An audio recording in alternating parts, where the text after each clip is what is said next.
Rĩu macambĩki na atangathi a Inooro FM mena ceceni ingĩ nĩmaracaka ndeto ya kieha ĩrĩa ĩrĩkĩtie gũtũnga Inooro FM presenter Mũturi wa Mũirũ.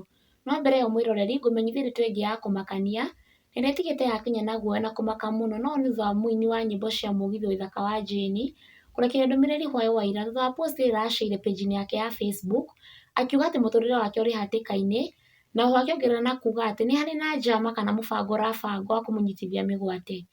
Nĩ ndũmĩrĩri yatigire akenya hamwe na arũmĩrĩri ake na kĩmako kĩingĩ mũno, aingĩ makĩingĩra thĩinĩ wa comment section yake na kũmũria kana arĩ sawa, na arĩa angĩ kũmwĩra akorwo akĩhũra riboti kũrĩ maabitha a borithi angĩkorwo ndeto ĩno nĩ ya ma. Ũũ arĩguo Waithaka andĩkĩte page-inĩ yake ya Facebook. Someone is planning to abduct me when performing tonight at OJ bypass Mebli. Their aim is either silence me or even end my life. Na mafans nĩmaraingĩrire thĩinĩ wa comment section and these are some of the comments.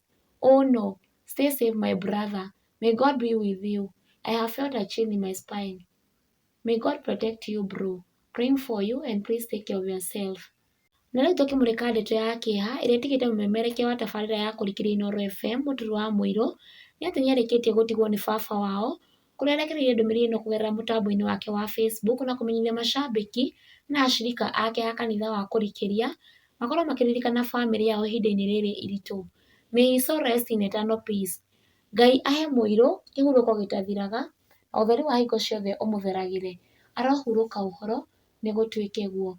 May his soul rest in eternal peace.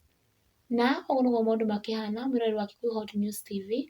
Keep on subscribing for more updates.